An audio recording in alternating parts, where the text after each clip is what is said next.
Coach, if you give us an opening statement, please.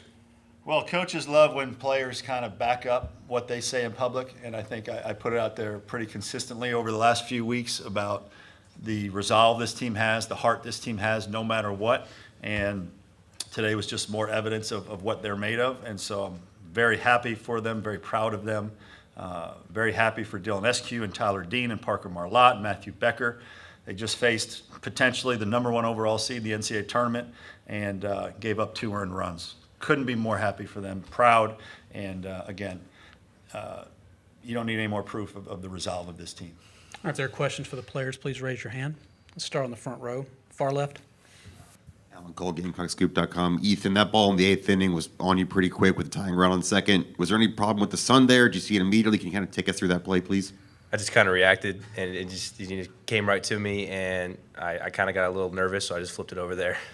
Underhand. Yeah, shortstop style. Front row, center. Jack Vilcher, GamecockCentral.com. Parker, you threw a career high in pitches today. First off, how's the arm feeling, and what was working for you so well today, in your opinion? I feel good right now, but obviously tomorrow might be a different story. I haven't done that since probably early or late fall, probably. But what was working for me today was my two priority pitches. I throw a big curveball, obviously you guys know that, with a big ride carry fastball. So when I have those two working for me, I'm pretty much unhittable. More question? Oh, I'm sorry. Okay. I wish I had figured that out quicker. Next question for the players. Back in the front row. For either of y'all, obviously, coming less than 24 hours after yesterday's loss, what does it say about this group to come back and find a way to win at any cost today?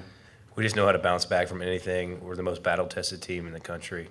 Coach King said that already to us, and I'm sure he said it in a lot of interviews. We just know how to bounce back. We got swept against Georgia at home, got swept against Tennessee, and if you saw us at practice the day before the tournament, you would be like, this team didn't get swept, they just won it. So, we're always prepared for battle. On the fourth row, right side. Parker, you had a tough outing the last time you went out there. Today you come in a rough situation and get out of it and go deep. Can you take us through your mindset? I mean, you're just a freshman. What is going through your head? How have you let yourself, come up big in these moments? Mindset coming in today was no different than coming in against Tennessee. I just didn't have it that night, but it's awesome knowing that Coach King and Coach Matt trust me to go out there in a big situation and get a big out. So did the same thing today and kept on rolling. In the back of the room on the left.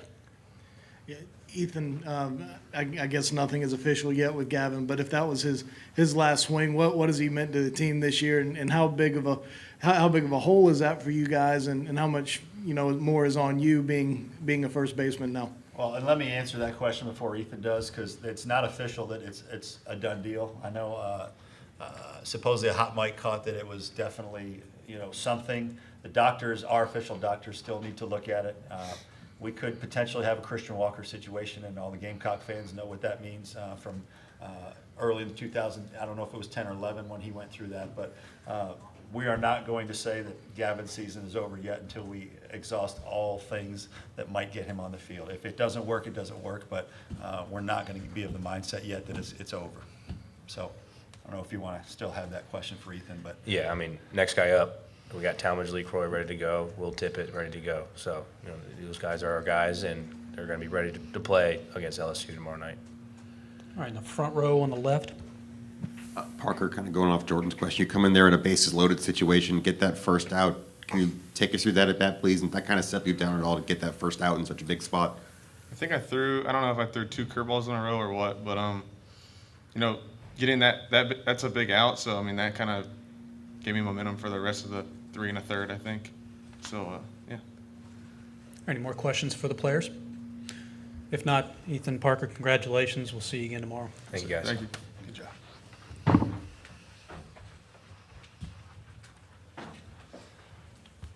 All right, if there are questions for players, for Coach, please raise your hand.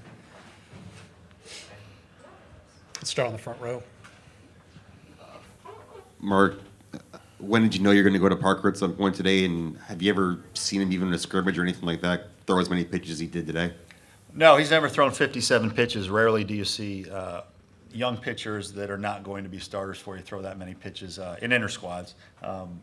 But he's a guy we know when he gets on a little roll and he's got command of the fastball and he's breaking off that curveball, like he can get outs pretty quickly.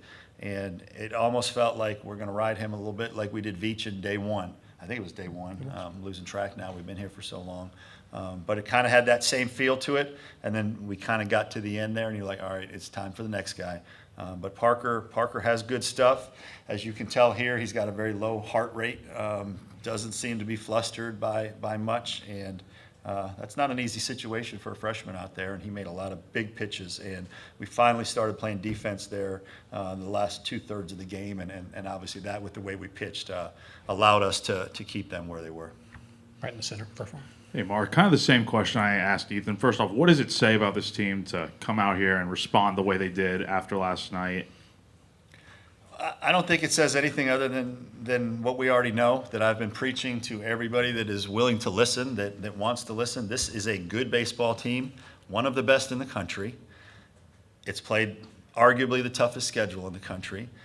It has a lot of good kids that play the game right, that prepare right, that are tough, that have grit, and they're just never going to show up to the ballpark without the desire to go 1-0 that day. And again, as Ethan mentioned, I've been talking to him all year about how battle-tested they are, and it will pay off when it really matters, and that has begun. So it doesn't mean anything for next week. It doesn't mean anything for tomorrow, but this team's heart cannot be questioned. Fourth row, right side. Mark, how another game with errors kind of plaguing you, how frustrating I is think that? I already covered that, so I don't want to cover it again. No, I'm joking. Okay, I'm joking. okay. I guess how frustrating is it for another game, but do you dwell on it too much in a win? No. I mean, look, do we want to make errors? No, we don't. We understand it's part of the game sometimes, and we fielded, I believe it was 979 in the league this year, so it has not been a problem for us. Last couple of days it has been, but today we found a way to overcome it. Had we played good defense last night, yeah, we win that game. But some days you really hit, some days you really pitch, some days you really play defense. That's why the game is so beautiful, because you never know where you're going to be really good, what you're going to struggle with on a given day. That's why everybody loves to watch it. But frustration, a little frustrating, yeah, because I know how good we can be, and we usually are. Center of the room toward the back. Jack the Longshot of Pencil Talk Pod. But, Coach, I felt like Dalton Reese behind the plate today brought a really calm and cooling presence behind the dish. Can you speak to him in a big spot? Yeah, anytime you get to start a guy that's 37 years old behind the plate, it's really good for the demeanor of your team. Again, I joke again, Dalton was outstanding. He threw out his first base runner of the year today, and that ball came out of his hand hot and against one of the best stolen base teams in the country. I thought that was a big lift for us when he did that. Thought he caught extremely well. He was a good leader back there.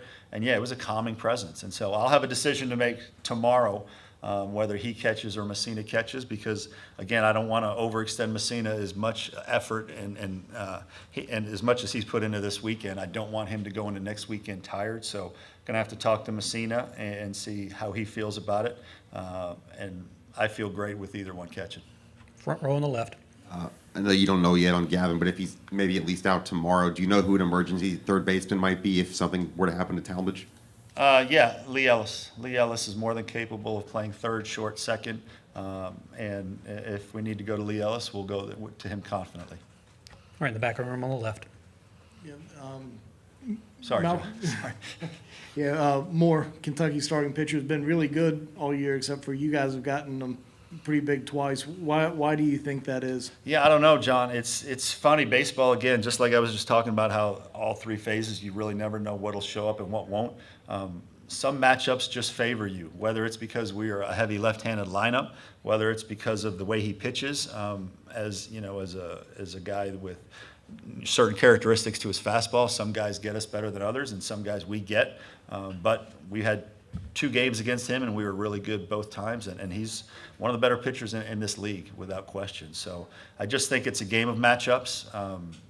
I think overall there's certain teams we match up very well with, and there's one style of play that has given us a little bit of trouble. So it's really a game of matchups, and I thought we matched up well with more. right, two more. Start on the right.